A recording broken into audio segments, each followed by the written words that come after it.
जय बायोकेमिस्ट्री में एक बार हार्दिक स्वागत करता हूँ। मेरा नाम है जय और आप देख रहे हैं जय बायोकेमिस्ट्री।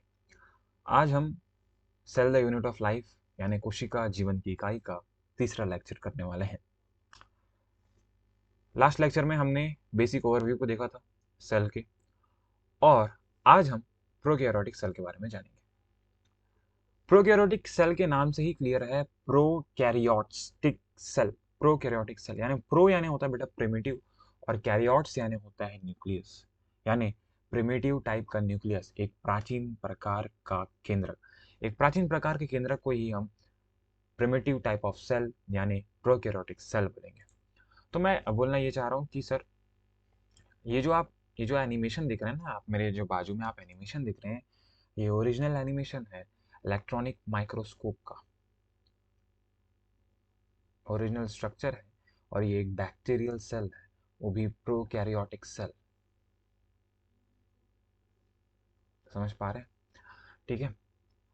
तो बेसिकली मैं आपको क्या बताना चाह रहा हूँ कि सर, आप बोलना ये चाह रहे हैं कि जो प्रोकैरियोटिक सेल है, prokaryotic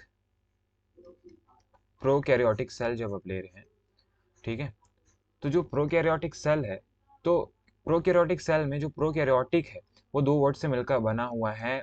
pro pro prokaryotic cell में जो प्रोकैरियोटिक है दो वर्ड से मिलकर बना हुआ। प्रो का मतलब होता है बेटा प्रिमिटिव, प्रो मीन्स प्रिमिटिव, और कैरियोट्स यानी न्यूक्लियस। कैरियोट्स यानी न्यूक्लियस, यानी प्रिमिटिव टाइप ऑफ न्यूक्लियस को ही हम प्रोकैरियोटिक सेल बोलेंगे। ऐसा सेल जिसमें प्रिमिटिव टाइप ऑफ न्यूक्लियस पाए जाते हैं, यानी प्राचीन प्रकार की, प्राचीन यानी पुराने प्रकार की अगर कोशिका है, प्राचीन प्रकार का अगर न्यूक्लियस है, प्राचीन प्रकार का अगर उसके अंदर केंद्रक है, तो इस प्रकार की कोशिका को हम प्रोकैरियोटिक सेल बोलेंगे। क्या बोलेंगे? प्रोकैरियोटिक सेल बोलेंगे।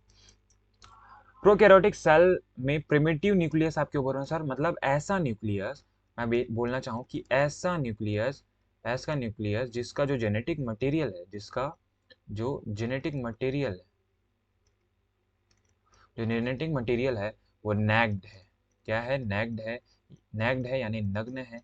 यानी मैं बोलना चाह रहा हूँ कि किसी भी न्यूक्लियर एनवेलप से ढका नहीं है, किसी भी न्यूक्लियर एनवेलप से ढका हुआ नहीं है, न्यूक्लियर एनवेलप से ढका हुआ नहीं है, किसी भी न्यूक्लियर एनवेलप से ढका नहीं है ना? समझ पा रहे? तो प्रोकैरियोटिक सेल में हमको एक चीज क्लियर हो पाई, जैसे मैं अभी आपको बताया कि जो जेनेटिक मटेरियल है वो नैक्ड है बेसिकली, यानी जो नग्न अवस्था जेनेटिक मटेरियल जो डीएनए है वो नैक्ड है। मतलब किसी भी न्यूक्लियर मेम्ब्रेन या न्यूक्लियर एनवेलप से ढका हुआ नहीं है, किसी भी न्यूक्लियर एनवेलप या न्यूक्लियर मेम्ब्रेन से बाउंडेड नहीं है प्रोकैरियोटिक सेल का जेनेटिक मटेरियल। प्रोकैरियोटिक सेल का जेनेटिक मटेरियल किसी भी न्यूक्लियर एनवेलप से ढका हुआ नहीं है। जनरली जो बैक्टीरिया होते हैं जनरली जो बैक्टीरिया होते हैं वो प्रोकैरियोटिक सेल होते हैं, है ना? जनरली जो बैक्टीरियल सेल होते हैं जो प्रोकैरियोटिक सेल होते हैं। इवन जो ब्लू ग्रीन एल्गी है, ब्लू ग्रीन जो एल्गी है, ये भी प्रोकैरियोटिक सेल का ही एग्जाम्पल है ना? एक मिनट, ब्लू ग्रीन एल्गी भी प्रोकैरियोटिक सेल का ही एग्जाम्पल है। ठीक है, और माइकोप्लाज्मा हो गए। सभी प्रोकैरियोटिक सेल सभी प्रोकैरियोटिक सेल में मैं ये बोलना चाह रहा हूँ बेटा कि सभी प्रोकैरियोटिक सेल में सभी प्रोकैरियोटिक सेल में सबसे जो आउटर बाउंड्री होती है, आउटर मोस्ट, सभी प्रोकैरियोटिक सेल में आप बोल सकते हो कि सेल वॉल पाया जाता है। सेल वॉल पाया जाता है। सेल वॉल पाया जाता है। ठीक है, सभी प्रोकैरियोटिक सेल में सेल वॉल पाया जाता है, एक्सेप्ट एक ऐसा प्रोकैरियोटिक सेल है, एक ऐसा प्रोकैरियोटिक सेल है जिसमें सेल वॉल एब्सेंट है। सेल वॉल क्या है? एब्सेंट है। तो उस प्रोकैरियोटिक सेल का नाम है बेटा, उस प्रोकैरियोटिक सेल का नाम है माइकोप्लाज्मा। उस प्रोकैरियोटिक सेल का क्या नाम है? माइकोप्लाज्मा नाम है। तो एक ऐसा प्रोकैरियोटिक सेल जिसमें सेल वॉल एब्सेंट है, तो आप क्या नाम लिखेंगे? माइकोप्लाज्मा नाम लिखेंगे। क्या नाम लिखेंगे? माइकोप्लाज्मा नाम लिखेंगे। एक मिनट ना, एक मिनट, माइकोप्लाज्मा नाम लिखेंगे। ओके।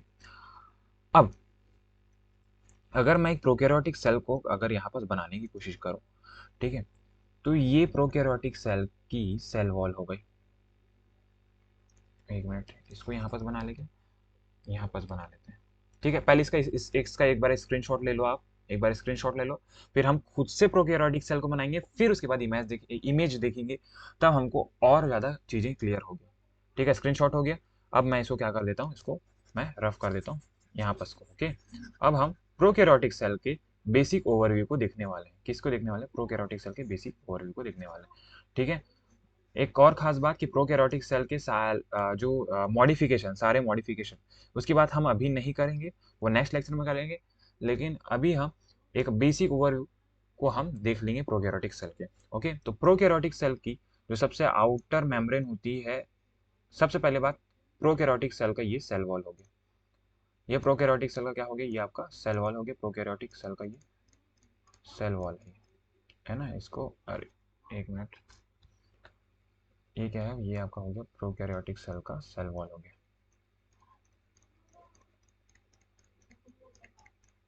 ठीक है, सेल वॉल ज़्यादा थिक होता है। ठीक है, तो ये प्रोकैरियोटिक सेल का सेल वॉल है। This is cell wall. ठीक है, सेल वॉल के जस्ट अंदर, सेल वॉल के जस्ट अंदर इस प्रोकैरियोटिक सेल की सेल मेम्ब्रेन है, और सेल मेम्ब्रेन अनर अंदर की ओर इनर फोल्ड बनाती है। प्रोकैरियोटिक सेल में जो सेल मेम्ब्रेन है, जो प्लाज्मा मेम्ब्रेन है, वो अंदर की ओर इर्रेगुलर फोल्ड्स बनाती है। क्या बनाती है? इर्रेगुलर फोल्ड्स बनाती है। ये सेल मेम्ब्रेन का बेटा, ये सेल मेम्ब्रेन का क्या है? ये मॉडिफिकेशन है। ये लैमिला लाइक हो सकती है, वैक्यूल लाइक हो सकता है ना। इसका अलग अलग मॉडिफिकेशन हो सकता है। ओके, ये इनर फोल्ड्स बना रही है। समझ पा रहे हैं? तो प्रोकैरियोटिक सेल में ये एक्चुअल में देखो, सबसे आउटर मेम्ब्रेन तो सर समझ में आ गया। सबसे आउटर मेम्ब्रेन जो है, सॉरी, सेल मेम्ब्रेन के जो बाहर जो है, ये आपका क्या है? ये आपका सेल वॉल है ना।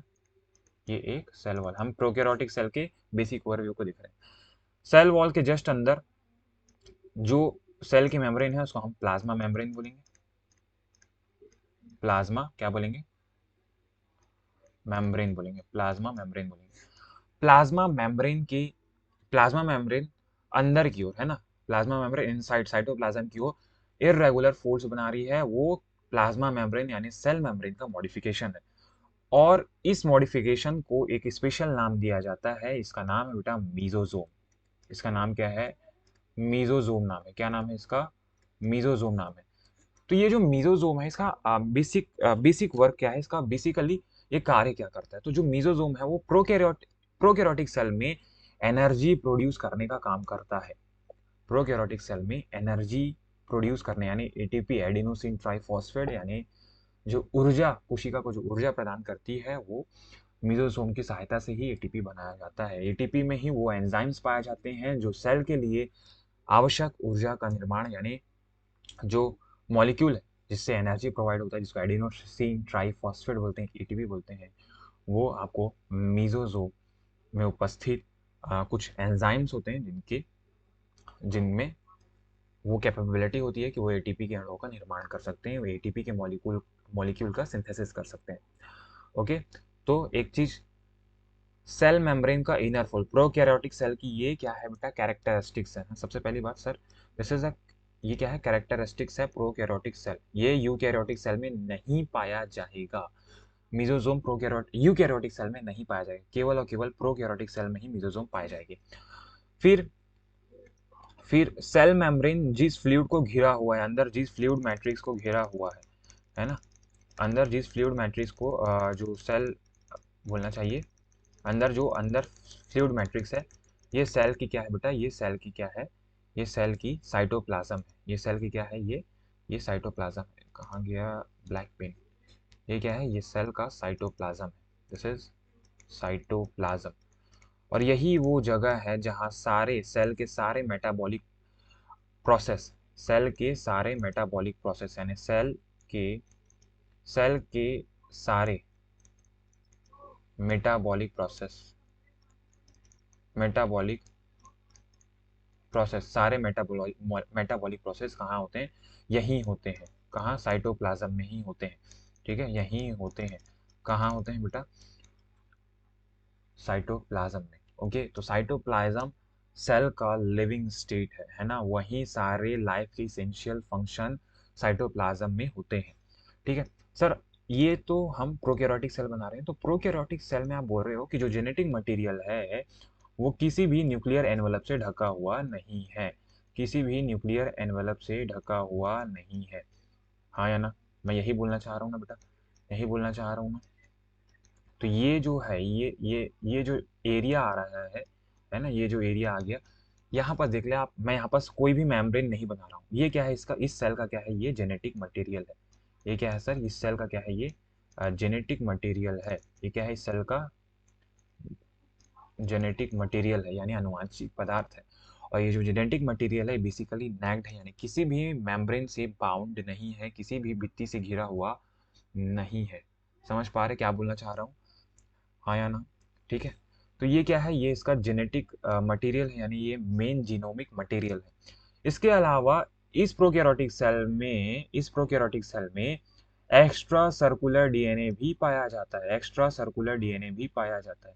इसके अलावा इस प्रोकैरियोटिक सेल में एक्स्ट्रा सर्कुलर डीएनए भी पाया जाता है, और इस एक्स्ट्रा सर्कुलर डीएनए को यहाँ पास बना देंगे। इस एक्स्ट्रा, ये क्या है बेटा, ये सर्कुलर डीएनए है। इस एक्स्ट्रा सर्कुलर डीएनए को, इस एक्स्ट्रा सर्कुलर डीएनए को बोलेंगे प्लाज्मिड। क्या बोलेंगे, प्लाज्मिड बोलेंगे। इस एक्स्ट्रा सर्कुलर डीएनए को क्या बोलेंगे, प्लाज्मिड।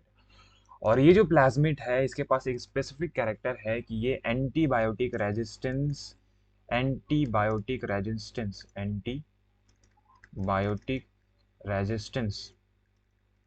रेजिस्टेंस प्रॉपर्टी प्रोवाइड करता है प्रोकैरियोटिक सेल को। तो इसके पास ही वो कैपेबिलिटी है, वो प्रॉपर्टीज है जो कि इसको एंटीबायोटिक रेजिस्टेंस जो प्रॉपर्टी है, जो गुण है, वो सेल को प्लाज्मिड ही प्रदान करता है, जो कि एक्स्ट्रा सर्कुलर डीएनए है। एक्स्ट्रा सर्कुलर डीएनए प्लाज्मिड तो केवल और केवल प्रोकैरियोटिक सेल यानी बैक्टीरियल सेल में पाया जाएगा। ठीक है, इसके अलावा सेल में, इसके अलावा बोल सकते हैं कि सेल में कुछ, अरे, इसके अलावा सेल में कुछ दानेदार संरचनाएं हैं, है ना? और इन दानेदार संरचनाओं को बोलते हैं बेटा, ये जो दानेदार संरचनाएं हैं ये कुछ और नहीं, ये राइबोसोम है। ये जो दानेदार संरचनाएं हैं, और ये क्या है, ये दानेदार संरचनाएं कुछ और नहीं, ये राइबोसोम है। और प्रोकैरियोटिक सेल में जो राइबोसोम है वो 17S टाइप का होता है। प्रोकैरियोटिक सेल में राइबोसोम 17S टाइप का होता है। याद रखेंगे कि प्रोकैरियोटिक सेल में राइबोसोम पाया जाएगा जो कि 17S प्रकार का होगा। दूसरा कि जो राइबोसोम है ये नॉन मेम्ब्रेन बाउंडेड स्ट्रक्चर है। नॉन मेम्ब्रेन बाउंडेड क्या है, ये स्ट्रक्चर है। ठीक है, सेल के सारे लिविंग फंक्शन यानी सारे इसेंशियल लाइफ के जो फंक्शन है वो साइटोप्लाज्म में होंगे। तो साइटोप्लाज्म को सेल का लिविंग स्टेट बोल सकते हैं, है ना? क्या बोल सकते हैं इसको, लिविंग स्टेट, यानी जीवित अवस्था सेल की क्या है, साइटोप्लाज्म है। यस और नो, ये आपके एनसीईआरटी में क्लियरली मेंशन्ड है बेटा। ओके, हाँ या ना? प्रोकैरियोटिक सेल में एक और प्रोडक्टिव लेयर पाया जाता है सर, जो कि प्रोकैरियोटिक सेल का बोल सकते हो आउटर मेम्ब्रेन है। प्रोकैरियोटिक सेल का जो कि क्या बोल सकते हो, आउटर मेम्ब्रेन है। और इस मेम्ब्रेन को कौन सा बोले, ब्लू ले लें क्या, ब्राउन, ब्राउन नहीं, चलो ठीक है ब्राउन ले लेते हैं। ठीक है, तो ये जो आउटर मेम्ब्रेन है, यहाँ पास एक और लेयर पाई जाती है ना, एक और लेयर, एक और सबसे आउटर मेम्ब्रेन में एक और पॉलीसेकेराइड की लेयर पाई जाती है। और इस लेयर को प्रोकैरियोटिक सेल में सबसे आउटर लेयर को बोलते हैं बेटा, जो कि प्रोडक्शन का ही काम करेगा। इसका नाम है ग्लाइकोकैलिक्स। क्या नाम है इसका, ग्लाइकोकैलिक्स। क्या नाम है, ग्लाइकोकैलिक्स। यानी सबसे outer membrane, outermost membrane prokaryotic cell की ग्लाइकोकैलिक्स है। इसमें अलग अलग मॉडिफिकेशन होगा, कभी इसको स्लाइम लेयर बोलते हैं, कभी इसको कैप्सूल बोलते हैं। तो वो कब बोलते हैं वो मैं आपको आगे बताऊंगा। तो ग्लाइकोकैलिक्स सबसे आउटर मोस्ट लेयर है, मिडिल लेयर सेल वॉल हो जाता है, और इनर लेयर प्लाज्मा मेम्ब्रेन होता है। ये तीनों के तीनों, ग्लाइकोकैलिक्स, सेल वॉल और प्लाज्मा मेम्ब्रेन, तीनों के तीनों कोशिका को सुरक्षा देने का कार्य, यानी सेल को प्रोटेक्शन देने का कार्य ये तीनों लेयर करते हैं। समझ पा रहे हैं, ये तीनों लेयर। और प्रोकैरियोटिक सेल में एक और स्ट्रक्चर भी पाई जाती है, जो सेल को बोलना चाहिए, जो सेल को किस में मदद करेगी, ट्रांसपोर्टेशन में मदद करेगी, और इस स्ट्रक्चर को ट्रांसपोर्टेशन में हेल्प करेगी, मोटेलिटी में हेल्प करेगी, और इस स्ट्रक्चर को, सॉरी, इस स्ट्रक्चर, एक मिनट ना गलत बन गया, इस स्ट्रक्चर सेल के इस स्ट्रक्चर को बोलते हैं बेटा, इस स्ट्रक्चर को फ्लैजिला बोलते हैं। क्या बोलते हैं? फ्लैजिला बोलते हैं, है ना। फ्लैजिला यानी कशाभिका, फ्लैजिला यानी कशाभिका। तो सेल वाला ने कोशिका भित्ति, प्लाज्मा झिल्ली, प्लाज्मा मेम्ब्रेन यानी मिजोजोम को मिजोजोम ही बोलता है, कोशिका द्रव्य बोला जाता है, साइटोप्लाज्म को, जेनेटिक मटेरियल को आनुवांशिक पदार्थ बोलते हैं, और मेटाबॉलिक प्रोसेस यानी सारे उपापचयी प्रक्रियाएं, आया ना। तो सेल के सारे मेटाबॉलिक प्रोसेस, सारे उपापचयी प्रक्रियाएं कहाँ होगी बेटा? साइटोप्लाज्म में होगी। यस और नो? समझ पा रहे हो? ठीक है। तो ये क्या है, हमने एक प्रोकैरियोटिक सेल का एक बेसिक ओवरव्यू देखा। हमने प्रोकैरियोटिक सेल का क्या देखा? एक बेसिक ओवरव्यू देखा। प्रोकैरियोटिक सेल के बेसिक ओवरव्यू में हमने देखा कि इसके क्या क्या स्ट्रक्चर है। जिनोमिक डीएनए किसी भी मेम्ब्रेन स्ट्रक्चर से बाउंड नहीं है। अब एक और खास बात कि जेनेटिक मटेरियल जिस स्थान पर है ना, जेनेटिक मटेरियल जिस एरिया में है, जेनेटिक मटेरियल जो है ये जिस एरिया में है, ठीक है, इस एरिया को न्यूक्लियस तो नहीं बोल सकते, तो इस स्ट्रक्चर को प्रोकैरियोटिक सेल में बोलते हैं न्यूक्लियोइड। क्या बोलते हैं बेटा? न्यूक्लियोइड। क्या बोलते हैं? न्यूक्लियोइड बोलते हैं। यस और नो? समझ पा रहे हो मैं क्या बोलना चाह रहा हूँ? आ रहा है या नहीं आ रहा समझ में? ओके, तो अब आगे बढ़ते हैं। अब एनसीईआरटी के ऊपर चलते हैं। एनसीईआरटी कुछ खास बातों को बताना चाह रहा है। प्रोकैरियोटिक सेल, उसके शेप एंड साइज, उसको हम बुक के हिसाब से अपन रीड कर लेते हैं और मैं आपको समझा देता हूँ।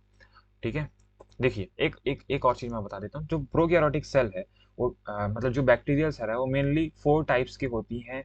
अगर वो स्फेरिकल शेप की है तो उसको कॉकस बोलते हैं, है ना, या कोकाई बोलते हैं। अगर वो rod like structure, prokaryotic cell या बैक्टीरियल सेल अगर रॉड लाइक है ना, प्रोकैरियोटिक सेल अगर रॉड लाइक है तो इसको बैसिलस बोलते हैं या बेसिलियाई बोलते हैं। ठीक है, बेसिलस बोलते हैं। अगर प्रोकैरियोटिक सेल कॉमा आकार का है तो इसको विब्रियो बोलते हैं। और यदि प्रोकैरियोटिक सेल अगर स्पाइरल है, यानी ये सर्पिला है, तो इसको बोलते हैं स्पाइरेलम बोलते हैं। इसको क्या बोलते हैं? स्पाइरेलम। तो ऊपर वाले को कॉकस बोलते हैं, ऊपर वाले को कॉकस बोलते हैं। इसको बैसिलस बोलते हैं, इसको क्या बोलते हैं? बेसिलस। ठीक है, इसको क्या बोलते हैं? बेसिलस बोलते हैं। क्या बोलते हैं? बेसिलस बोलते हैं। ये आपका हो गया बेटा विब्रियो हो गया, ये आपका विब्रियो हो गया, और ये इसको स्पाइरिलम बोलते हैं। इसको क्या बोलते हैं? स्पाइरिलम। ठीक है, तो ये स्पाइरिलम। तो बेसिकली जो बैक्टीरियल सेल है वो 4 प्रकार के, उनका जो आकार है, उनका जो शेप है वो 4 प्रकार का होता है। अगर स्फेरिकल स्ट्रक्चर में है प्रोकैरियोटिक सेल, बैक्टीरियल सेल अगर गोल है तो उसको कॉकस बोलते हैं। अगर वो रॉड लाइक है तो उसको बैसिलस बोलते हैं, छड़नुमा आकृति के हैं। अगर कॉमा नुमा आकृति के हैं तो विब्रियो बोलेंगे। और अगर वो स्पाइरल यानी सर्पिला नुमा है, सर्पिल नुमा है, तो हम उसको स्पाइरिलम बोलेंगे। ओके, अब हम एनसीईआरटी पे चलते हैं। एनसीईआरटी क्या बोलना चाहता है? ठीक है, the prokaryotic cell are represented by bacteria. Prokaryotic cell generally bacterial cell होती है ना, prokaryotic cell generally bacterial cell को ही रिप्रेजेंट करता है। Blue green algae, mycoplasma and अगर पीपीएल, इसका फुल नाम याद रखेंगे, फुल नेम याद रखेंगे, pleuropneumonia like organism, pleuropneumonia like organism, PPL का फुल फॉर्म है बेटा। They are generally are smaller and multiply more rapidly than the eukaryotic cell, है मल्टीप्लाई रैपिडली यूकैरियोटिक सेल, यानी ये ये जनरली बहुत ज़्यादा छोटे आकार के होते हैं और ये बहुत तेजी से मल्टीप्लाई करते हैं, बहुत तेजी से ये क्या होते हैं? विभाजित होते हैं यूकैरियोटिक सेल के मुकाबले में। मतलब इनमें जो सेल डिवीजन का जो प्रोसेस है, जो रेट है, वो बहुत तेज है as compare to the eukaryotic cell. Yes और नो? ठीक है, अब यहाँ पास एक डायग्राम दिया हुआ है, इस डायग्राम को भी हमको पढ़ना जरूरी है। यूकैरियोटिक सेल के बारे में बेसिकली उसके साइज को बता रहा है। तो यूकैरियोटिक सेल का जो शेप एंड साइज होगा वो 10 से 20 माइक्रोमीटर का होता है। Typical bacterial cell 1 to 2 micrometre, और जो एनसीईआरटी में एक और डाटा मेंशन है वो 3 से 5 माइक्रोमीटर। आप ये वाला डाटा ज्यादा याद रखें, 3 से 5 माइक्रोमीटर। पीपीएल का जो साइज है वो लगभग 0.1 माइक्रोमीटर होता है। जो वायरस है वो 0.02 से 0.2 माइक्रोमीटर के बीच होता है। यानी जो वायरस है वो बहुत ज़्यादा छोटे हैं, जो वायरस है वो बहुत ज़्यादा क्या है? छोटे हैं। समझ पा रहे हैं? अब आगे बढ़ते हैं। ठीक है, ये सब बातें तो मैं बता ही चुका हूँ। ठीक है, अगर आपको नहीं समझ में आया तो आप एक बार पॉज करके वापस से उसको पीछे ले जाके आप देख सकते हैं बेटा। ओके, आपको समझ में आएगा। मैं आपको पहले ही बता चुका हूँ कि they are very greatly shape and size. इनमें बहुत ज़्यादा विभिन्नता पाई जाती है शेप और साइज में। बेसिकली जो ये 4 बेसिक स्ट्रक्चर बेसिक शेप के होते हैं बैक्टीरियल सेल। सबसे पहला बेसिलस जो कि रॉड लाइक होगा, यानी छड़नुमा आकृति की है अगर सेल तो उसको बोलेंगे बेसिलस सेल बोलेंगे, है ना। अगर वो स्फेरिकल है यानी यानी वो अगर गोल संरचना है प्रोकैरियोटिक सेल या बैक्टीरियल सेल अगर विथ गोल गोल है ना, मतलब गोल को क्या बोलना चाहिए, गोल को गोल ही बोलेंगे, है ना। तो उसको क्या बोलते हैं, कॉकस बोलते हैं। और अगर वो कॉमा नुमा है, कॉमा शेप्ड है तो उसको विब्रियो बोलेंगे। और अगर स्पाइरल है यानी सर्पिला नुमा है, ये देखो सर्पिला नुमा है तो हम उसको बोलेंगे स्पाइरल। तो देखो ये अगर अगर ये स्फेरिकल शेप में है, अगर जो बैक्टीरियल सेल अगर स्फेरिकल शेप में है तो उसको कॉकस बोलते हैं। अगर दो हैं तो उसको डिप्लोकॉकस बोलते हैं। अगर वो एक सीरीज में जुड़े हुए हैं, वो एक श्रृंखला में जुड़े हुए हैं, एक के बाद एक के बाद एक के बाद एक, तो उसको स्ट्रेप्टोकोकस बोलते हैं। स्ट्रेप्टोकोकस मैं यहाँ बस क्यों बता रहा हूँ, क्योंकि हम जब बायो में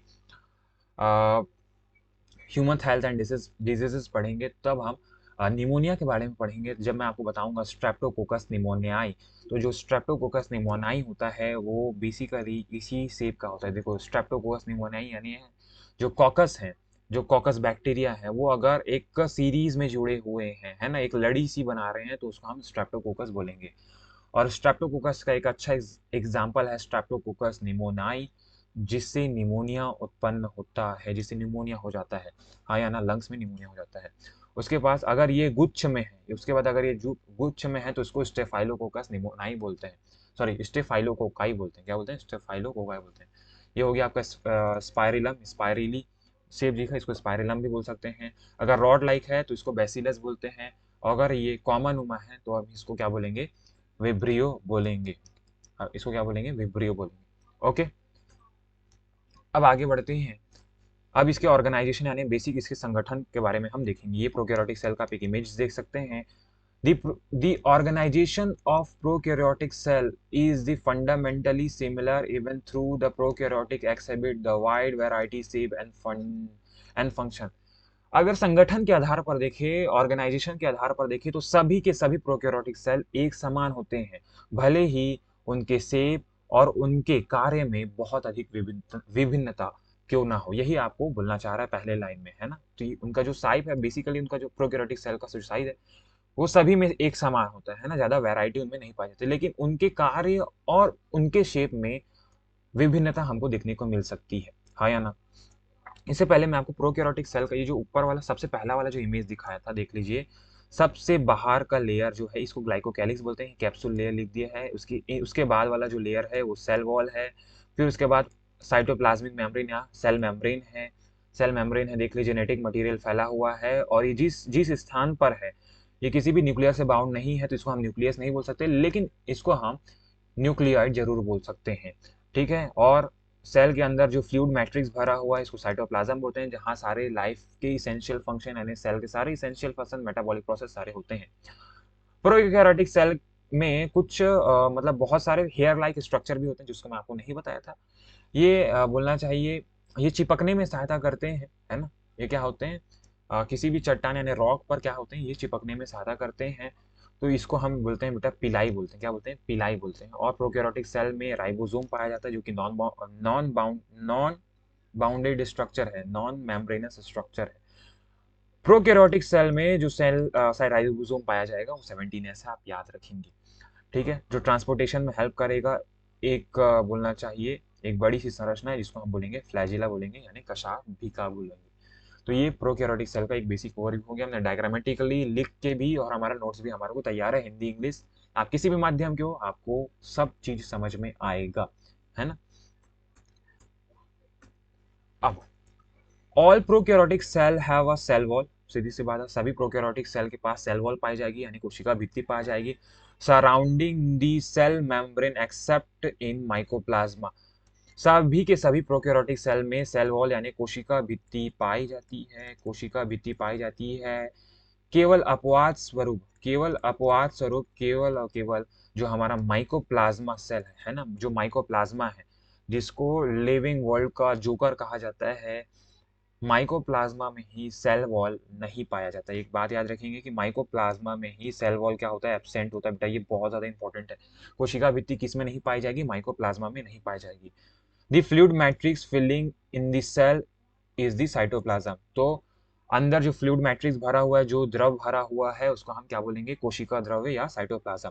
साइटोप्लाज्म यानी कोशिका द्रव्य, क्या बोलेंगे सर, बोलेंगे कोशिका द्रव्य बोलेंगे। यस और नो, क्लियर, एकदम क्लियर है बेटा। अब आगे बढ़ते हैं, ठीक है। There is no well defined nucleus, मैं पहले बोला था इसके अंदर कोई भी सुनिश्चित एक वेल डिफाइंड न्यूक्लियस नहीं है। The genetic material is basically naked, यानी जेनेटिक मटेरियल जो अनुवांशिक पदार्थ है वो क्या है, नग्न अवस्था में, किसी भी वह एनवेलप से ढका हुआ नहीं है, किसी भी न्यूक्लियर मेम्ब्रेन से ढका हुआ नहीं है ना। तो there is no no wall well defined nucleus, the genetic material basically naked and non enveloped by the nuclear venom, किसी भी प्रकार की न्यूक्लियर एनवेलप से ढका हुआ नहीं है इसका genetic material. In addition to the genomic DNA, the single chromosome और circular DNA, many bacterials many bacteria have small circular DNA outside the genomic DNA, the outside the genomic DNA, यानी genomic DNA के अलावा एक और extra DNA है, circular DNA है, जिसको हम क्या बोलेंगे, this smaller DNA are called plasmid, इसको क्या बोलेंगे, प्लाज्मिड बोलेंगे। और इस सर्कुलर डीएनए को हम क्या बोल रहे हैं बेटा, प्लाज्मिड बोल रहे हैं, है ना। In addition of genomic DNA के अलावा अतिरिक्त डीएनए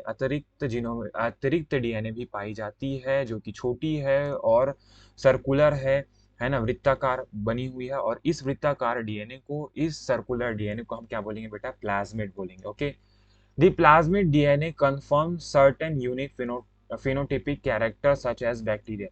इस प्लाज्मिड बैक्टीरिया में कुछ फिनोटिपिक कैरेक्टर होते हैं जो बैक्टीरिया को एंटीबायोटिक रेजिस्टेंस प्रोवाइड करते हैं, है ना, यानी रोग मतलब एंटीबायोटिक प्रतिरोधक क्षमता प्रदान करेंगे। On such as character is the resistance of the antibiotic, इनमें से एक कैरेक्टर इनका एंटीबायोटिक रेजिस्टेंस है।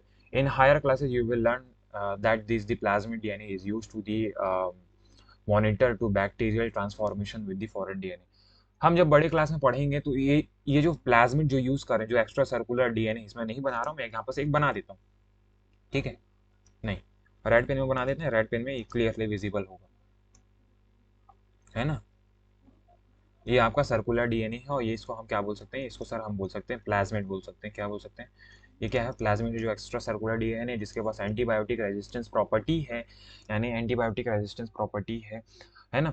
ये क्या करेगा, हम जब हायर क्लास में हम अपने बोलना चाहिए जो हमारा डिजायरेबल जीन है, अगर मैं एक इंसुलिन के जीन को, अगर मैं इंसुलिन बनाना चाहता हूँ तो इंसुलिन के जीन को मैं बैक्टीरियल सेल में क्या कर दूंगा, भेज दूंगा, और वो बैक्टीरियल सेल अब ट्रांसफॉर्म हो जाएगा और वो इंसुलिन बनाएगा। अभी आपको समझने की जरूरत नहीं है, बेसिकली हम इसको 12th में बात करने वाले हैं। 12th में जब हम जेनेटिक्स पढ़ेंगे, जब बायोटेक पढ़ेंगे, तब हम इसके बारे में डीपली जानेंगे, ठीक है। तो आप अभी घबराने की जरूरत नहीं, आप केवल अभी इसको पढ़ लीजिए। ओके, आगे बढ़ते हैं। ये आप प्रोकैरियोटिक सेल का एक बेसिक ओवर देख रहे हो, जहाँ पास न्यूक्लियस है, इस ये न्यूक्लियोइड रीजन है, यहाँ पास आपका क्रोमोसोम उपस्थित है। क्रोमोसोम बोलना गलत वर्ड है बेटा, क्रोमोसोम क्रोमोसोम बोलना गलत है, यहाँ पास आपका जेनेटिक मटेरियल। क्रोमोसोम थोड़ा कॉम्प्लेक्स वर्ड हो जाता है, जिसमें कुछ विशेष प्रकार के प्रोटीन भी आ जाते हैं, जो कि होता है, बट इसमें इतना वेल डिफाइंड जो जेनेटिक मटेरियल उतना अच्छे तरीके से पैक्ड नहीं है। ओके, ये पिलाई देख रहे हैं, राइबोसोम देख रहे हैं, राइबोसोम 17S टाइप का है। फूड ग्रैन्यूल्स देख रहे हैं, यानी इसमें जो फूड ग्रैन्यूल्स यानी ये भोजन के, यानी फूड के छोटे छोटे क्या है, ये वैक्यूल है, जिसमें क्या है, फूड स्टोर है ना। तो इसको फ्रूट ग्रैन्यूल बोलेंगे। प्रोकैरियोटिक सेल का ये फ्लैजिला है, प्लाज्मिड डीएनए है जो कि एंटीबायोटिक रेजिस्टेंस प्रोवाइड करेगा। साइटोप्लाज्म हो गया, सेल मेम्ब्रेन हो गया, सेल वॉल हो गया, और ये कैप्सूल लेयर, कैप्सूल या स्लाइम लेयर, ये इसी को ग्लाइकोकैलिक्स बोलते हैं। इसी को क्या बोलते हैं, ग्लाइकोकैलिक्स बोलते हैं।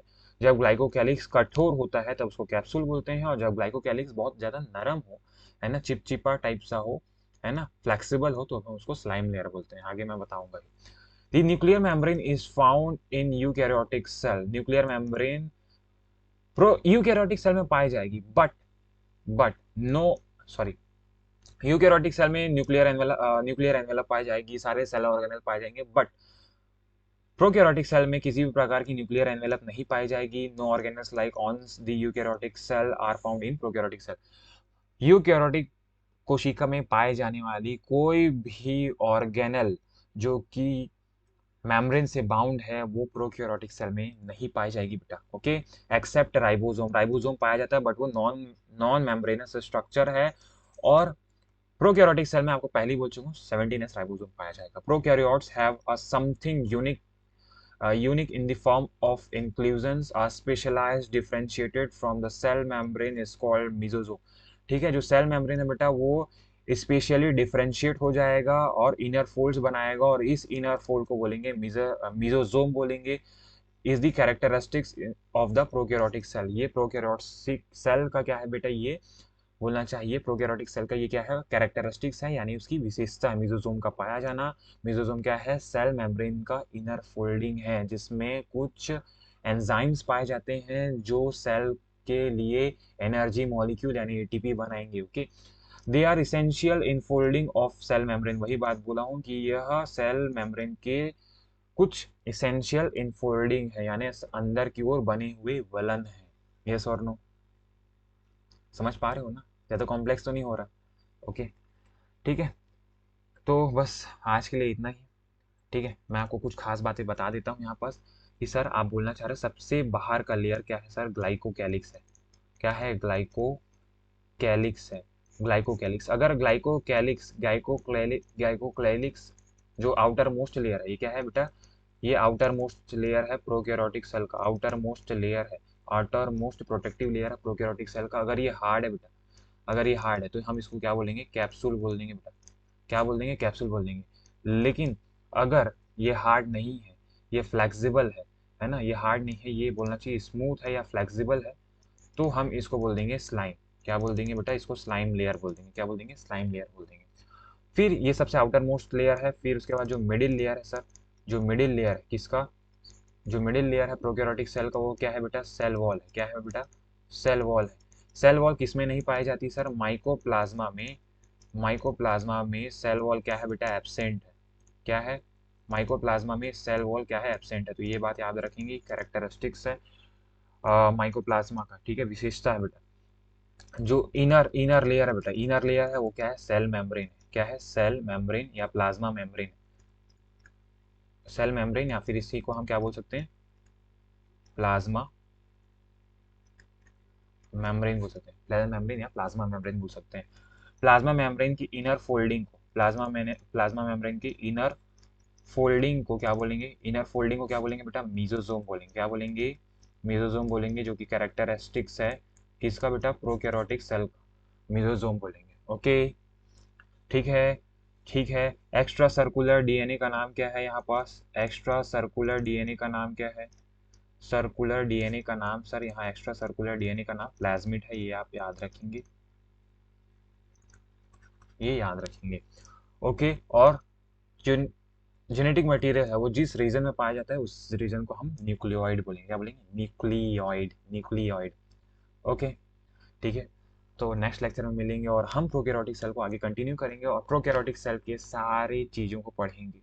ठीक है, फ्लैजेला के बारे में पढ़ेंगे, सेल मेम्ब्रेन के बारे में पढ़ेंगे, सेल वॉल के बारे में पढ़ेंगे, gram positive gram negative bacteria के बारे में पढ़ेंगे। ओके, और कुछ इंक्लूजन बॉडीज के बारे में पढ़ेंगे नेक्स्ट लेक्चर में। तो अगले लेक्चर में हमारा हमारा प्रोकैरियोटिक सेल कंप्लीट होगा और फिर हम यूकैरियोटिक सेल की ओर पढ़ेंगे। ठीक है, तब तक के लिए मिलते हैं, बस पढ़ते रहिए क्योंकि एक ही लाइन जिंदगी का सार है शायद आप सबके लिए और सारे स्टूडेंट के लिए जो किसी ना किसी कॉम्पिटिटिव एग्जाम के लिए तैयारी कर रहे हैं कि ना अपना टाइम लाने के लिए ना, अपना टाइम लाने के लिए जितना टाइम लगाना पड़ जाए लगा दो, बस अपना टाइम आना चाहिए। ठीक है, तो मिलते हैं फिर नेक्स्ट लेक्चर में, बाय बाय।